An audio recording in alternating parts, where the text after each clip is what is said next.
Salut mes petites fripouilles adorées. Voilà, donc c'est la deuxième vidéo que je fais sur mon compte, sur ma chaîne YouTube.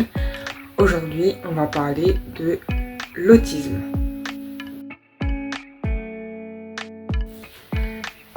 L'autisme, c'est un terme assez répandu, mais on pense souvent aux autistes lourds qui ont du mal à communiquer, qui sont parfois plus jeunes dans leur tête que dans leur corps, etc. Enfin, il y a plein de manières d'exprimer l'autisme. Moi, je vais vous parler de ma propre expérience. Si vous ne me connaissez pas, je m'appelle Adex, j'ai 19 ans et moi, je suis autiste Asperger. L'autisme léger, qu'est-ce que c'est et qu'est-ce que ce n'est pas? Donc, l'autisme, en général, c'est plutôt un trouble du comportement amené par des difficultés dans les relations sociales, parfois difficultés de langage, de communication, ainsi que de l'autodestruction.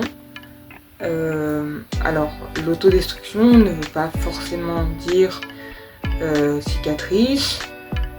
Ça peut être aussi amené par des crises comme sans faire exprès, se taper la tête à répétition, etc. Ceci est vraiment un exemple. Personnellement, en étant autiste Asperger, c'est pas vraiment le cas et je vais vous expliquer pourquoi. Il est vrai que depuis 2018, le terme autiste Asperger n'est plus utilisé. Moi, je l'emploie pour moi, pour certains et certaines qui ont été diagnostiqués auparavant.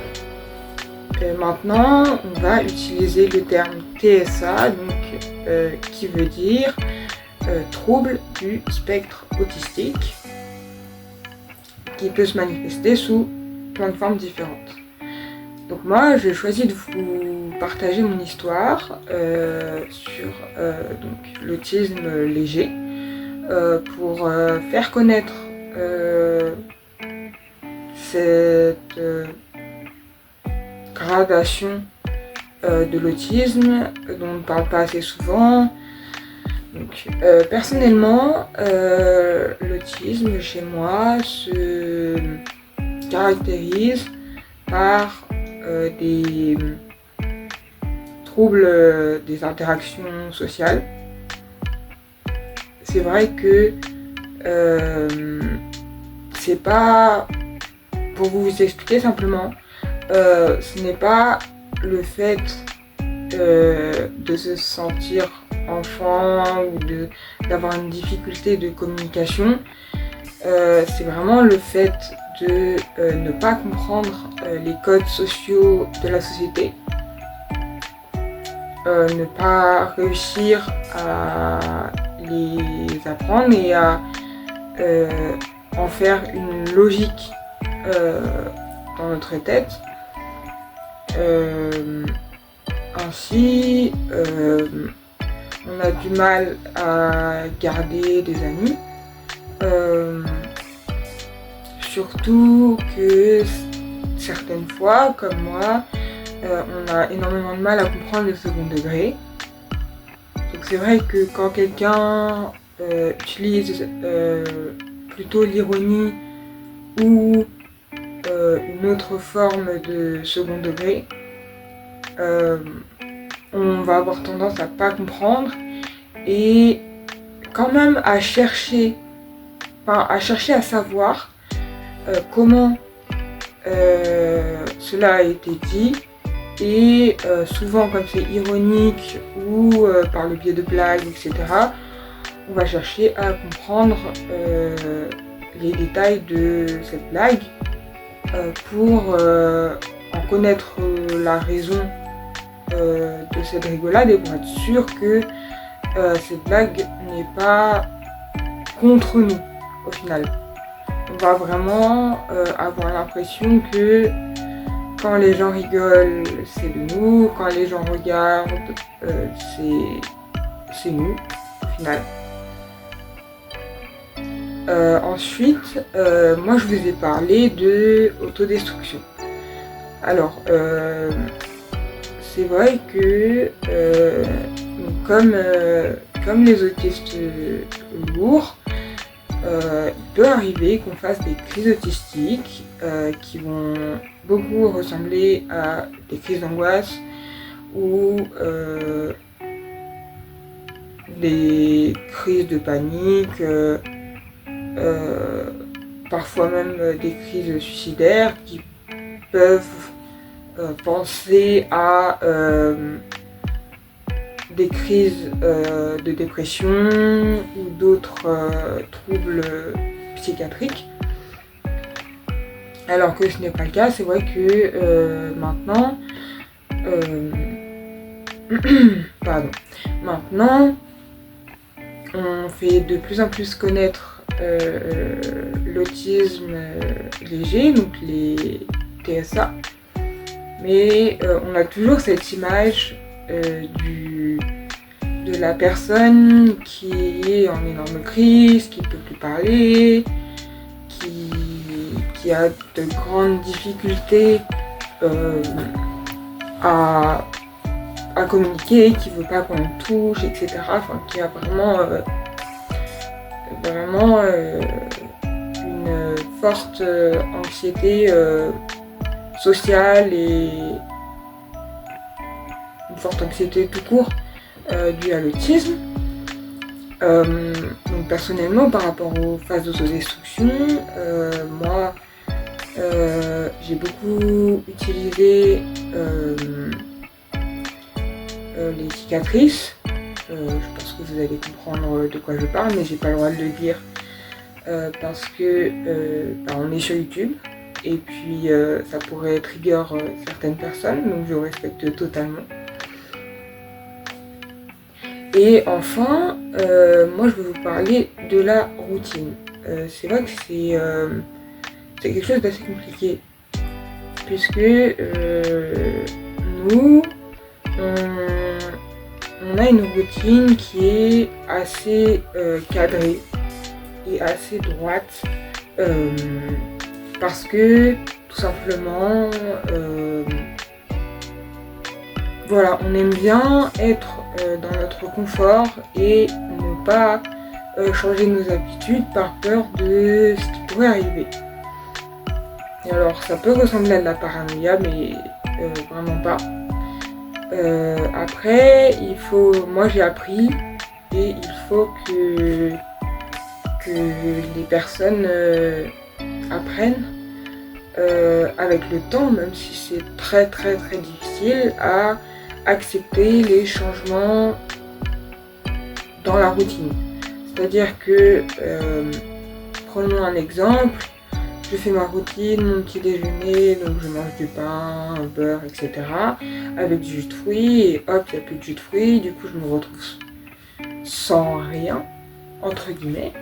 Il faut accepter les aléas de la vie, parce que il y en a beaucoup, et puis ce sera comme ça tout au long de notre vie. Donc c'est vrai qu'il faut réussir à l'accepter et à passer outre et à pas y penser en fait toute la journée. Se dire en fait il faut vraiment se dire c'est pas grave. Alors je sais que c'est très très très compliqué, hein. J'ai mis vraiment beaucoup d'années à travailler là-dessus. Maintenant c'est vrai que ça m'atteint beaucoup moins, mais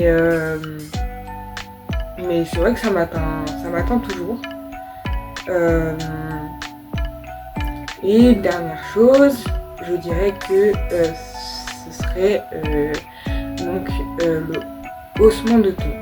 Alors, je m'explique. Je ne sais pas si c'est français ce que je viens de dire, mais bref. Quand quelqu'un hausse le ton un peu, sans forcément nous engueuler, s'énerver, etc. C'est vrai que les bruits, la sensibilité aux bruits, aux personnes qui parlent assez fort, qui rigolent fort, même si je dis pas du tout que c'est de leur faute, c'est de la faute à personne, hein. Mais c'est vrai que on a beaucoup de mal à intégrer ces informations parce que je pense que pour nous, quand quelqu'un hausse le ton, c'est forcément un signe d'énervement, ou un signe de colère, etc. Donc il faut prendre tous ces éléments en compte. Voilà, les aléas de la vie extérieure, du bruit qu'il peut y avoir, dans le bus, dans la rue, des klaxons, etc. C'est vrai que si je peux vous donner des conseils, si vous êtes encore scolarisé, etc., c'est par exemple quand vous avez un exercice à faire, ou un contrôle, ou quelque chose qui vous demande une certaine concentration d'apporter, si possible, si votre professeur est d'accord, des bouchons d'oreilles ou un casque anti-bruit, etc. pour justement empêcher les bruits d'autour, enfin les bruits autour, empêcher que les bruits autour vous atteignent et vous déconcentrent par la même occasion, car ça peut être des bruits vraiment minimes et qui vont prendre toute la place dans notre cerveau et qui vont nous empêcher de nous concentrer, etc. Donc je parle de, par exemple, les stylos, clic, clic, clic. Je sais pas, moi voilà, je donne un exemple comme ça. Mais voilà. Voilà, j'espère que ma vidéo elle n'a pas été trop longue, que ça vous a aidé un peu à comprendre qu'il n'y a pas que les autistes lourds qui sont autistes et qui font des crises et qui vivent. Les autistes, les TSA, les personnes atteintes du trouble du spectre autistique existent aussi et peuvent très bien le cacher. Faites attention à vous, à votre famille et je vous fais plein de gros bisous.